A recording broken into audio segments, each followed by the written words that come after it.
Hi, welcome to The Natural Way of Life, bringing you a full moon video with some little few tips to share with you on the day of the full moon. I know for some of you, depending on where you are in the world, that might have just been yesterday, but we still, here in the UK, it is today, and we still have those energies running about. So the energy of a full moon is always most noticeable a couple of days just before the full moon and actually on the full moon. I've been really lucky to see it in the sky this month. Now I've just placed out some full moon cards here, and we are having the second full moon of the month in August, which is that full moon in Pisces, so balancing spirituality and practicality. So I want to give you a few little bits, a few tips to share with you, because why not share? Like, if I know something, I'm going to share it with you. If it could help you in your life, great. So a full moon obviously is when it's at its biggest in the sky and its brightest. Emotions can run higher and things can feel more intense and emotional at a full moon, because we are water. Like, we are made up of a lot of water. We are emotional beings, and at a full moon the water level is at its highest on earth too. So therefore, if you're doing anything in your garden, harvesting around a full moon is a good time, because you're going to be able to get the most out of your crops, because they're going to have more moisture, which will you'll get better taste, better quality, they'll last better at that time. Picking medicinal herbs at that time again has extra healing benefits. So your body as well on a full moon, or like I say, just kind of around it before, will mind blank, will absorb more. Yes, that's the word I was looking for. And it'll absorb a lot more substances so well. So that includes anything fake or artificial in your food or your medicine. Your body's going to absorb more of it, so be really mindful. It will also absorb water more in your tissues, hence the reason, especially as women, we can feel more bloated at that time. And if you take in good stuff, you're going to get better benefits. If you're eating really healthy, or you're doing having juices at that time, or doing a cleanse, or even having a fast, that's a good time to do it. However, if you eat junk food or you drink alcohol, you're going to feel the effects of that worse at a full moon. So say if you went out all the time and you knew you always had like 3 glasses of wine, for instance, and you were fine, but then at a full moon you suddenly notice that made you feel way worse, or drunk more easily, let's say, that will be why. So just be careful with that as well. Again, if you take medications or you're consuming stuff that has a lot of chemicals or something that may not be good for you, you're going to feel worse. That will have a worse effect on your body at the time of the full moon. Again, operations generally aren't advised around a full moon, but obviously in a life or death situation, like, you need the operation. So I'm not saying don't do it. Just be mindful, because the healing process after operations is at a least favourable time, because wounds bleed a lot more than any other times. Especially, like we say, because of there being more water content within the body. The same way I should imagine those that have their periods at a full moon cycle, it's probably a heavier cycle for you.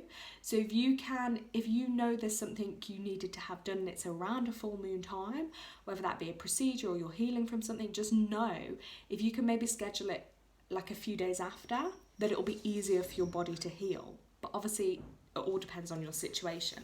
Now, with the moon being in Pisces is kind of that end of the moon cycle through the zodiac, after which a new cycle begins. Then it goes into Aries again. But anything you do in Pisces energy for the region of your feet, so around a full moon that we're in now, Pisces, so if you do anything with your feet, that can have a really healing effect at this time. So because Pisces actually govern the feet. Interestingly, I know, right? So if you were to have reflexology treatment, you could feel a lot more benefits of that. The only exception is, again, surgical operations carried out on that area at that time. So if it could have a negative effect in that respect, then it would be better to hold off until it's not in Pisces. But anything that puts like a heavier burden on your feet in the days of Pisces can have more harmful effects than on other days. So it's really learning how to use that energy. So yeah, so say for instance you had to have an operation on your feet, then it may be advised to not do it on a Pisces day or from the period of February the 18th to March the 20th.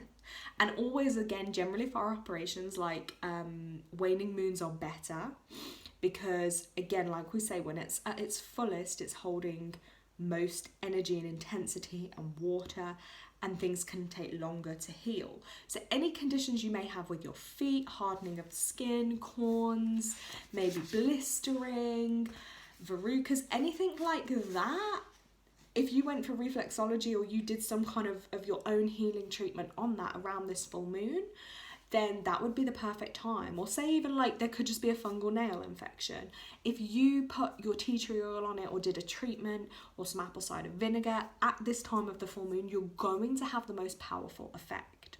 So what I'm going to try and do as well is every full moon that we're in, or when I feel drawn to or called to, I'm just going to remind you of some elements that may help you, because once you remember that, it's like a bit of knowledge, you know what I mean? And then one day you might actually be in that situation and you're like, do you know what? Yeah, that makes a lot of sense.